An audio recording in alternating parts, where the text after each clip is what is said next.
Bonjour, on va continuer ce cours en abordant le chapitre sur la cinétique électrochimique. Pour commencer cette première partie, elle porte sur l'expression de la vitesse d'une réaction électrochimique. Vous savez, au cours du chapitre précédent, qui porte sur la thermodynamique électrochimique, nous sommes intéressés aux études thermodynamiques EPH. Vous savez que cette étude elle reste insuffisante pour comprendre et interpréter les phénomènes qui se passent à l'interface électrode-solution, puisque cette étude fournit que des renseignements sur les systèmes à l'état d'équilibre et elle considère cette étude que la cinétique est un phénomène secondaire. En effet,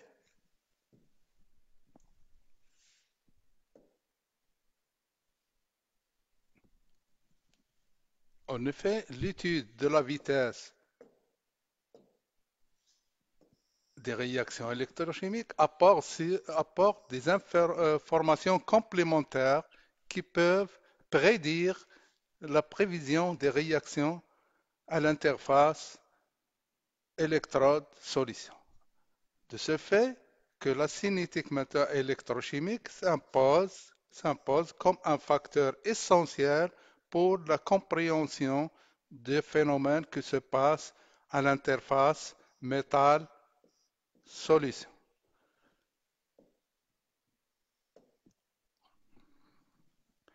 Pour ce faire, nous allons faire des rappels avant d'aborder l'expression de la vitesse d'une réaction électrochimique. Vous savez,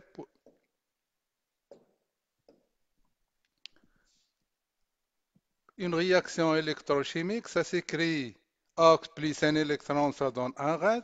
Vous savez que ces électrons s'échangent au niveau de métal solution. Dans le sens 1, on parle du sens de la réduction et le sens 2, c'est le sens d'oxydation. Et le transfert entre les espèces en solution électrolyte se fait de deux manières. Une manière d'une façon spontanée ou bien inspontanée, non spontanée.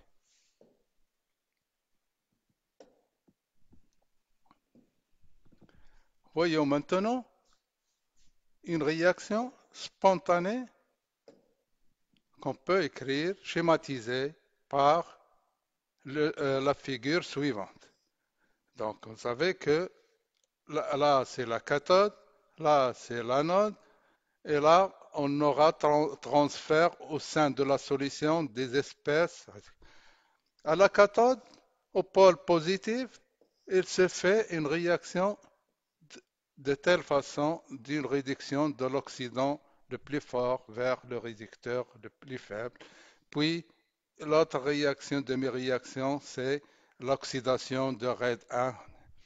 Donc, les deux réactions, ça se passe au niveau de pôle positif instantanément.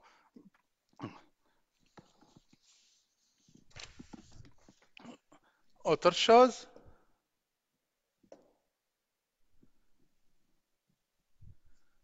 dans le cas d'une réaction non spontanée ou bien forcée, c'est le cas d'une réaction d'électrolyse. Une réaction d'électrolyse, c'est la somme de deux demi-réactions. Ces deux demi-réactions, ça se passe au sein de deux électrodes reliés à un générateur. De telle façon, vous voyez qu'on schématise, regarde la cathode, cette fois-ci, c'est le pôle négatif et l'anode, c'est le pôle positif. Regardez, on aurait une inversion des réactions, c'est-à-dire à la cathode, euh, à l'anode, on aura oxydation.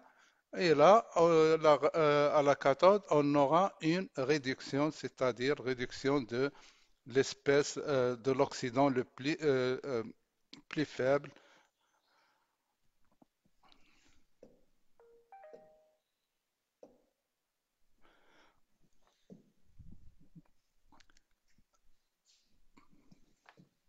Donc, il existe deux processus électrochimiques. Il existe deux processus interviennent dans le cas d'une réaction électrochimique, là où l'électrode il est attaquable ou bien inattaquable. Dans le cas d'une électrode attaquable, inattaquable, dans ce cas-là, on peut voir qu'un transfert au sein d'électrodes, un transfert d'électrons se réalise au sein à l'interface de l'électrode solution, soit également l'autre processus, c'est le transfert des espèces dans la solution ou bien dans l'électrolyte. On peut schématiser dans le cas d'une électrode non attaquable, c'est-à-dire par exemple de platine. Dans le cas là, regardez au sein, au niveau de l'électrode, on a transfert des électrons. Puis au sein de la solution, là c'est la solution, on aura un transfert des espèces. Dans le cas, dans ce que j'ai schématisé là, c'est le cas d'une oxydation, c'est-à-dire les électrons sont donnés de l'espèce à l'électrode. Puis, dans le cas d'une réduction, c'est les électrons ils passent de l'électrode vers l'espèce et depuis on aura une réduction également, on aurait un transfert des espèces.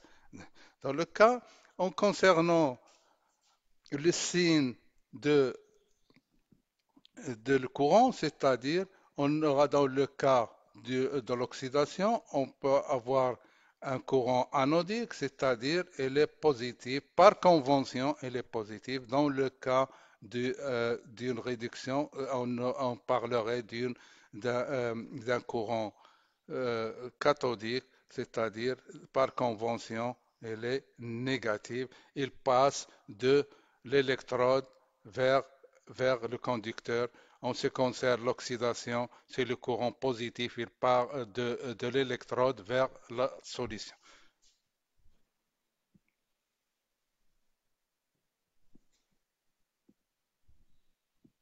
Donc d'autres cas ils peuvent se présenter dans le cas d'une électrode attaquable.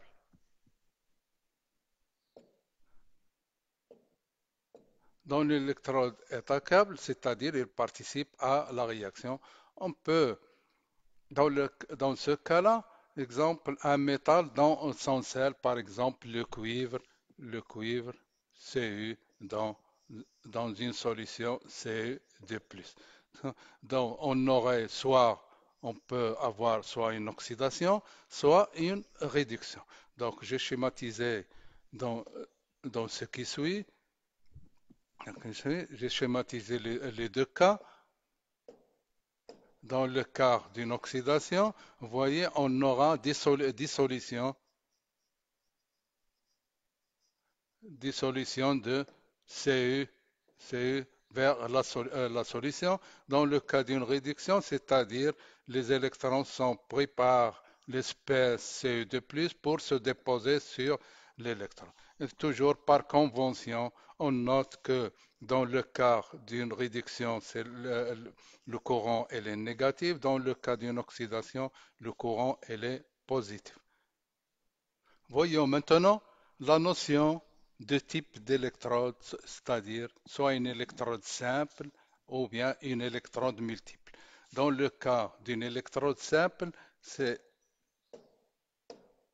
c'est-à-dire c'est un système métal électrolyte dans son électrode et sur cette électrode, il y a une seule réaction qui se déroule sur l'électrode. Exemple, lame de cuivre, une lame de cuivre dans une solution Cu de plus. C'est-à-dire, on aurait une seule réaction ou bien lame de platine, une électrode attaquable dans une solution de fer de plus, fer 3+.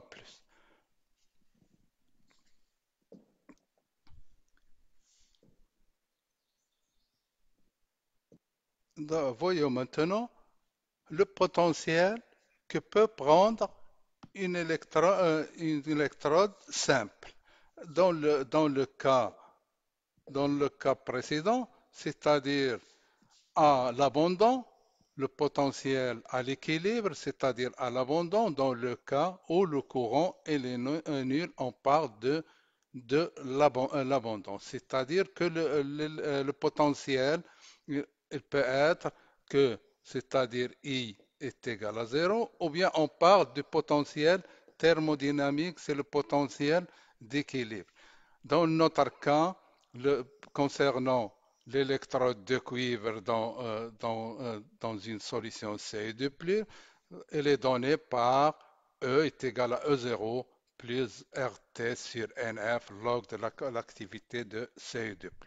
J'ai schématisé ici l'équation. Regardez, là c'est le potentiel d'équilibre. Quand que AI est égal à 0, puis en augmentant le potentiel, vous voyez que on serait dans le domaine d'oxydation.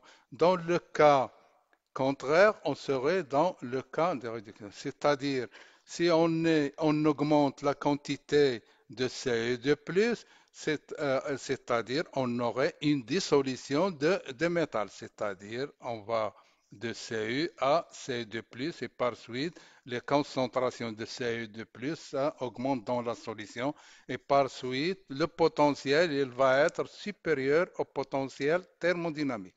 Dans le cas d'une réduction, c'est-à-dire on aurait dépôt de Cu2+ vers Cu, on aura diminution ou bien élimination des ions Cu2+ de la solution, et par suite le potentiel il va être diminué vers des potentiels inférieurs au potentiel thermodynamique.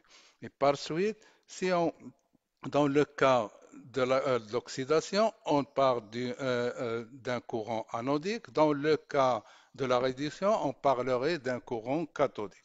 Et vous voyez là une autre notion qu'on peut l'introduire, c'est la notion de la surtension. La surtension, tout simplement, c'est par exemple on impose un potentiel différent de potentiel thermodynamique. Et la différence entre le potentiel imposé et le potentiel thermodynamique, on dit que on parlerait de la surtension de l'électron. Dans le cas où, par exemple, la surtension elle est positive, c'est-à-dire on aurait E, le potentiel appliqué, le supérieur potentiel dynamique, on aurait dans la zone d'oxydation. Dans le cas de la surtension, elle est négative, on aurait E, c'est-à-dire on impose un potentiel à l'électrode qui est inférieur au potentiel thermodynamique, on parlerait d'une réduction. Voyons maintenant le cas d'une électrode multiple. Une électrode multiple, tout simplement, c'est une électrode sur laquelle il y a plusieurs réactions qui se passent à l'intérieur. Prenons l'exemple d'une électrode de cuivre dans une solution Ce2+, au milieu aéré. Au milieu, c'est-à-dire en présence d'oxygène. C'est-à-dire, vous voyez, vous avez les deux réactions qui se passent. On aurait oxydation de cuivre dans un potentiel, je parlerai E thermodynamique 1, c'est-à-dire le potentiel que va prendre ce couple. Puis, on aurait une réduction de l'oxygène, réduction en eau, c'est-à-dire que peut prendre ce couple, c'est potentiel thermodynamique. Et la réaction globale, elle est donnée par Cu plus un demi O2 en milieu acide, ça donne C2 plus l'eau. Vous voyez, à l'abondant ou bien à l'équilibre,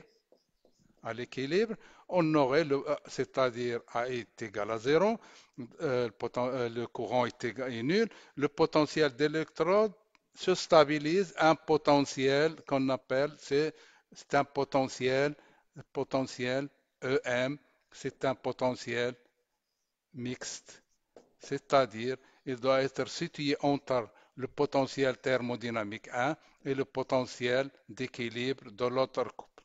Et bien sûr, de la même façon, si on applique un potentiel différent de potentiel thermodynamique, de potentiel mixte, c'est-à-dire la différence,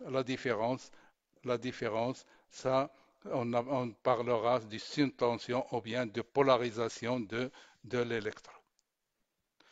Voyons maintenant l'expression d'une vitesse d'une réaction électrochimique. Écrivons la réaction électrochimique sur A ox plus un électron, ça donne un P red. Vous savez, la vitesse d'une réaction électrochimique est évidemment proportionnelle au transfert d'électrons à la surface de l'électron, c'est-à-dire à la densité de courant d'électrolyse. Maintenant, on se réfère aux expressions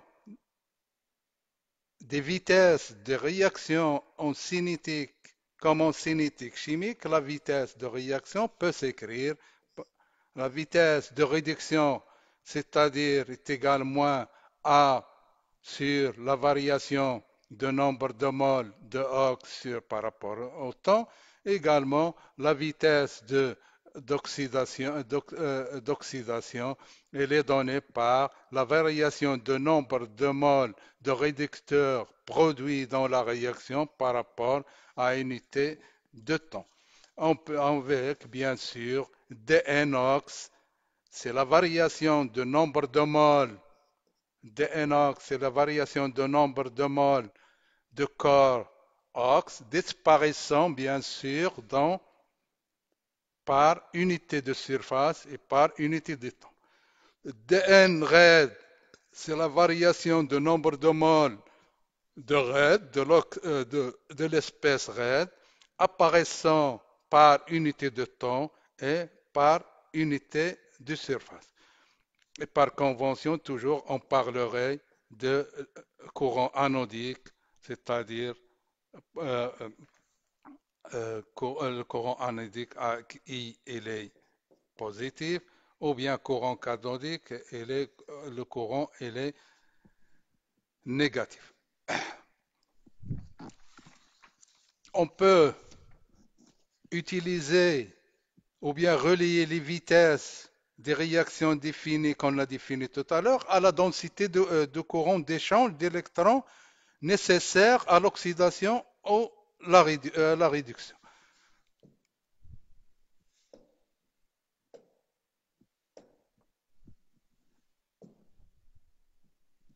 Par suite, on peut écrire que la vitesse de la réduction, elle est donnée par 1 sur Z, c'est la charge, dNE, c'est-à-dire la variation de nombre de moles d'électrons, par unité de temps.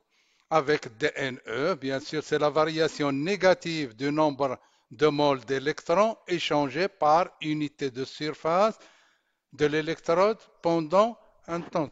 Également, la vitesse d'oxydation, elle est donnée par Vox, et Vox est égal à 1 sur Z, variation de nombre d'électrons par rapport à unité de temps, unité de surface.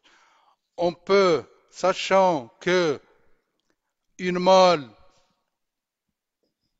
d'électrons, elle correspond à une quantité d'électricité qui est égale au Faraday.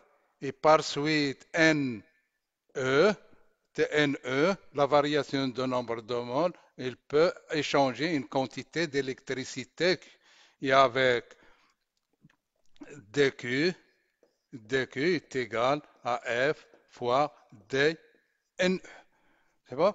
Et là, par suite, on peut remplacer dNE dans l'expression par dQ avec, vous savez que le courant est égal à la quantité d'électricité sur le temps. Et on remplace la quantité d'électricité par l'expression qu'on a établie selon Faraday, avec toujours que la vitesse peut être exprimée en exprimé en mol par mètre cube par surface. Le courant, bien sûr, il est en ampères par mètre carré. Le Faraday, c'est coulomb par mol.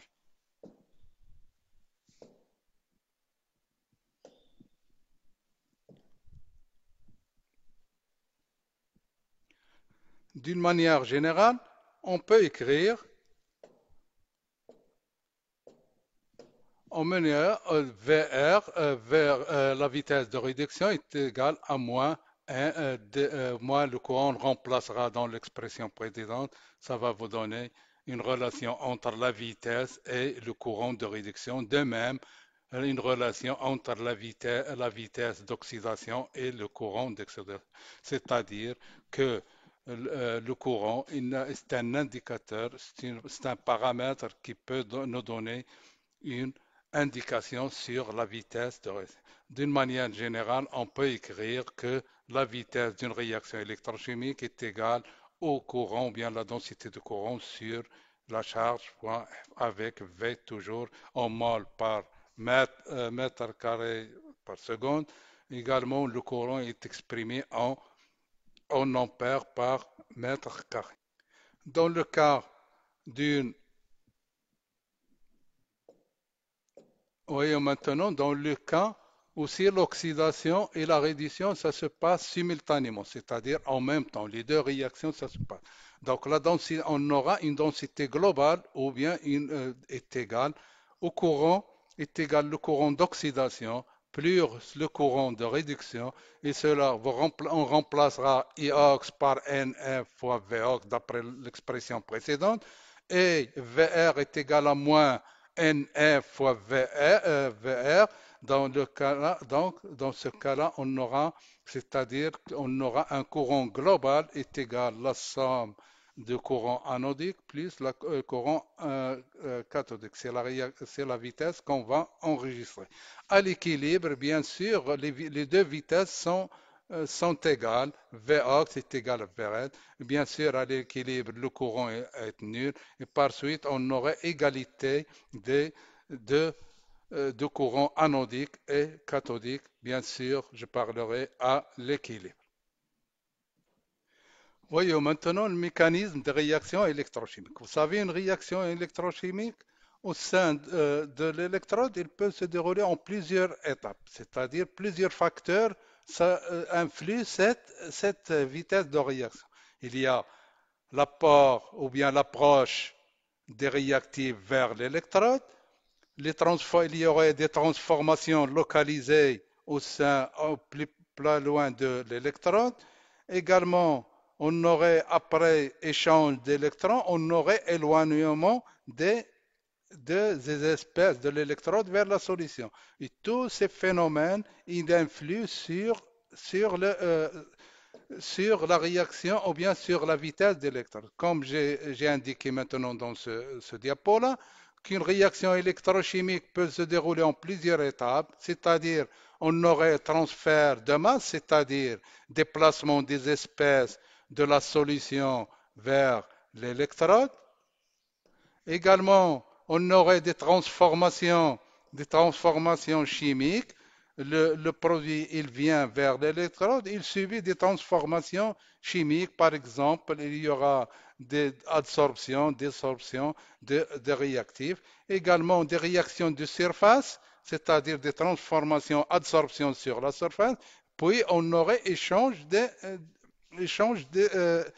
charges ou bien d'électrons au sein de la surface. Également, là, j'ai résumé l'ensemble des phénomènes dans ce diapo.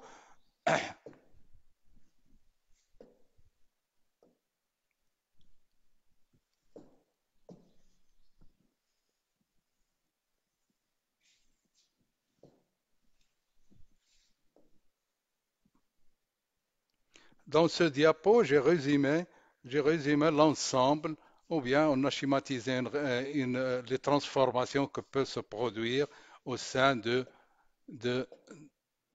au cours d'une transformation, c'est-à-dire là, c'est la solution, et là, c'est le domaine électrode, là, c'est l'électrode, et là, c'est la surface, c'est la surface d'électrode. Vous voyez que par exemple, si on prend l'ox, il va venir pour une réduction, il va venir vers le métal, mais en s'approchant vers l'électrode, il va subir des transformations pas loin dans une zone pas loin de métal ou bien d'électrode.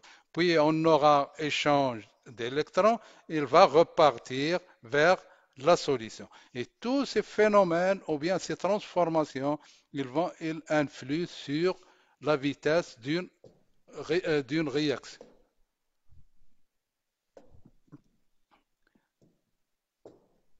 Dans le cas Dans ce cas-là, comme j'ai noté également dans ce diapo, que, que la vitesse globale d'une réaction électrochimique dépend des vitesses des différents phénomènes ou bien des étapes que j'ai citées tout à l'heure dans le schéma, c'est-à-dire l'apport, les échanges électroniques et les phénomènes d'absorption. Et que la vitesse de la réaction, il serait donnée par l'étape la plus lente, c'est-à-dire parmi ces phénomènes, l'étape la plus lente, c'est elle qui impose sa vitesse à la vitesse globale de la réaction.